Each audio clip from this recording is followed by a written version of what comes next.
Hi, and welcome to DIY More or Less, where we simplify the complicated and show you step by step how DIY can save you hundreds of dollars. Today we're in the kitchen installing a new kitchen faucet. Stay with us and you'll see how we go from this to this in 15 to 20 minutes with tools you probably already have. So let's get to it. Before we get started, here's some tools you'll probably need. So I've got a lamp so we can see under the sink, an adjustable wrench, a Phillips screwdriver, and plumber's tape. In addition, I've also got a bucket that we'll place underneath the sink while we're working on it, if necessary, if we're getting some drips, or it might just be easier, we might just place a towel. So I brought both to see which would work better. And lastly, just purely out of comfort, working under kitchen sinks can be very uncomfortable. And with this step up from the floor to here, laying in here on your back can be pretty painful. So I brought a backboard, and on top of that I'm going to place a pillow just to make my working conditions a little bit more palatable. So with that, let's get started. The first thing you'll do with any faucet install is to shut off the water. And when I came down under the sink to take a look at what we were dealing with, typically the shut-off valves lead to a nut which screws into the water line. The hot and the cold. We're kind of stuck with using these water lines because they're already attached to these shut-off valves, and there is no clean way to disconnect these water lines from the valve here. As a result of this finding, we discovered we would be limited to replacing the kitchen faucet with a similar style faucet that had a 1/2-inch water line connection. The first and foremost thing we're going to do is we're going to turn the water off. These are quarter turn valves, so as long as the handle is perpendicular to the water line, then you know that you're shut off. Other handles you have to screw all the way in. Fortunately, these are the quarter turns, which I prefer. Let's go upstairs. Once you shut your water off, it's a good idea to come up and turn on your hot and cold side to drain the remaining water out of the line. We'll probably still have a little bit in there when we disconnect, but that at least minimizes the mess a little bit. As an aside, you're going to also want to bring your spray, so if you have one. If you have a sprayer, go ahead and empty that line out as well. There's a little bit in there, so let's go back downstairs. I did validate that the red PEX line is actually the hot water. Normally, you're going to find that on the left versus the right. No big deal. Just make sure that you know which line is your hot and cold line so you make the correct hookups. The next thing we're going to do, unscrew the hot and cold.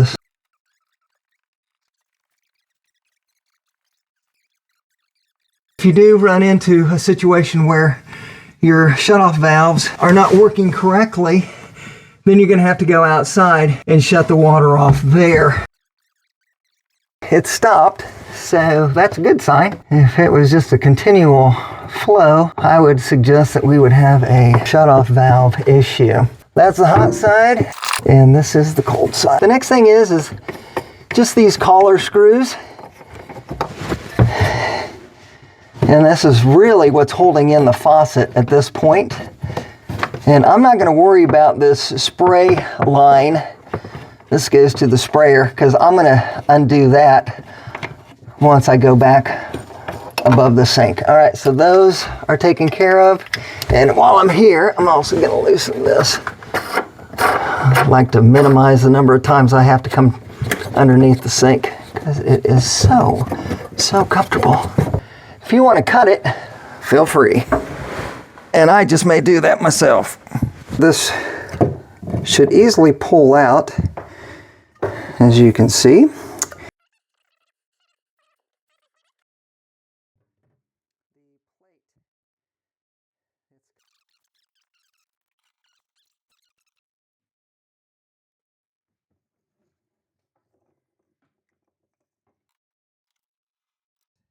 To simply cover up this hole.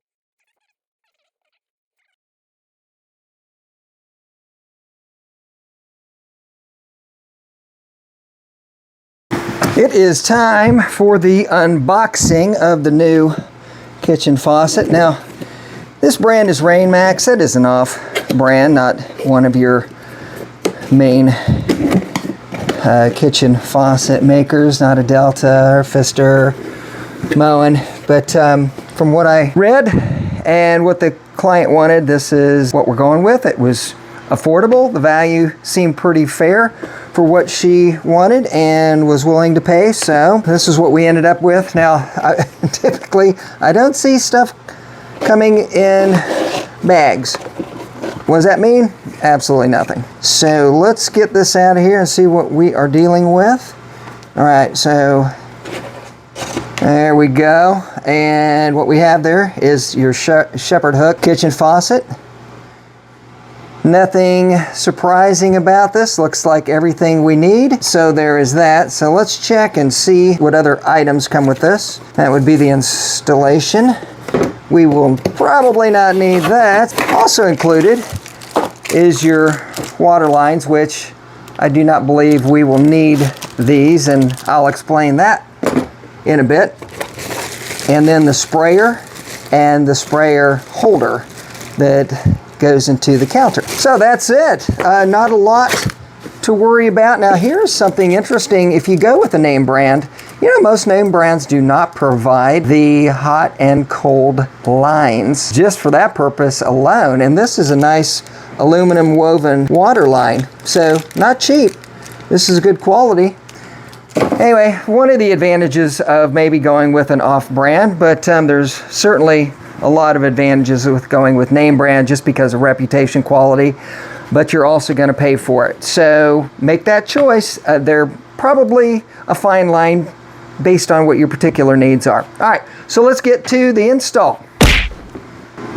We're now ready for the new kitchen faucet. Now, on these two handle kitchen faucets, now this is interesting. This new, I'll get back to that. I just noticed this neck is coming unscrewed, so we want to make sure that's in there nice and tight and that it doesn't have any impact on this gooseneck being able to swivel left and right, and it doesn't. So the first thing you're going to want to do now, as I think I've covered previously, the left is the hot, right is the cold. With these two handles, you got to make sure that your handle marked cold is on the right side, and vice versa with the hot. If you're working with just a single handle faucet, you don't necessarily need to worry about that. You just need to make sure the lines under the sink get hooked up correctly. All right, I'm going to take off these waterline stem screws here. I'll take those downstairs with me here in a bit once we're ready to do that. And then this base plate, let's see here. I don't know that I'm really going to even take this base plate off, but as you can see, similar to the one that I just removed, there is a base plate on here, but it seems to be pretty snug in there. And let's just see how this is going to fit. Now these are 8 inches on center, center meaning center of the stem, so it should fit perfectly in there, and it does. Now, before I get ahead of myself, what I'm also going to do is I'm going to install the sprayer. And this is the holder. Now, you want to note that these all have a rubber washer, which acts as a seal on the top. We do not need a seal on the bottom.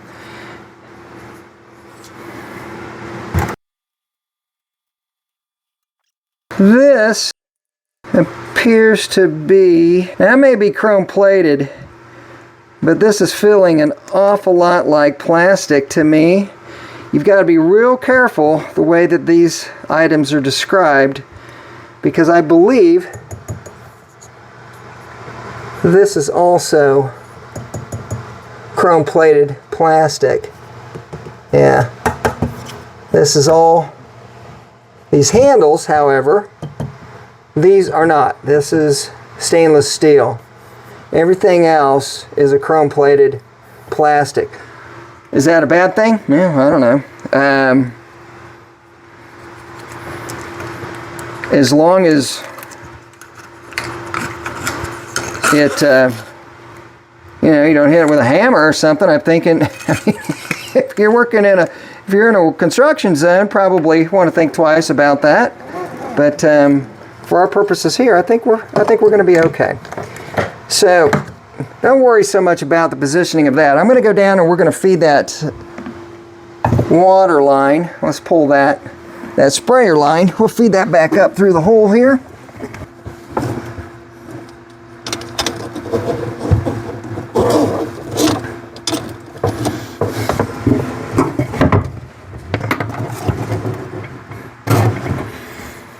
And secondly, make sure your nut's facing the right direction. Now this does have a swivel here, so once you tighten it, just to make sure you're not binding it up too much, you can twist that a little bit, and that's what I'm going to do.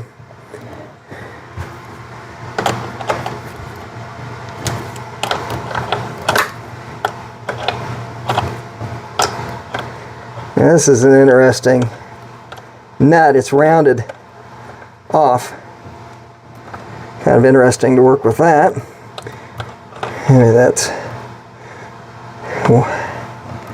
there we go. Alright, so that's pretty tight. Not super tight, just pretty tight. Alright. Well, let's go back downstairs. Here we are back under the sink, and the first thing I want to address is the water sprayer, and that is how easy that assembles. This will go pretty easy too. Since we know everything's reversed, we know the cold is on the left. It is the white PEX line, so that's going to come over here.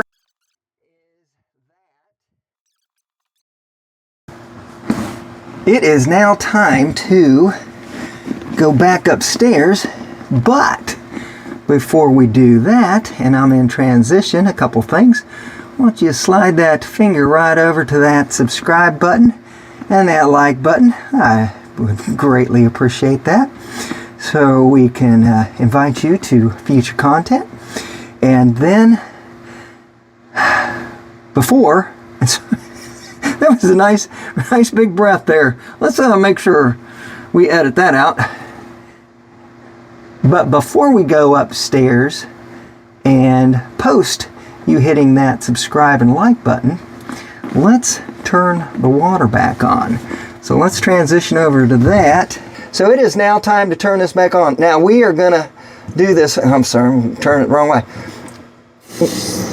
I'm gonna do this real slow, and we're gonna start looking for any type of water leak. So far so good. We'll come back down. Well, let's go upstairs. All right, we are back upstairs and everything is looking really good.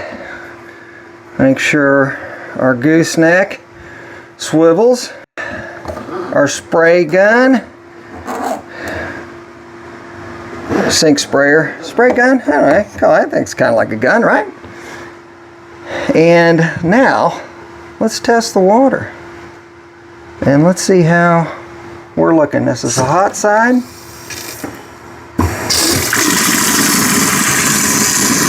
Good to go. Shut that down. And let's get the cold side running.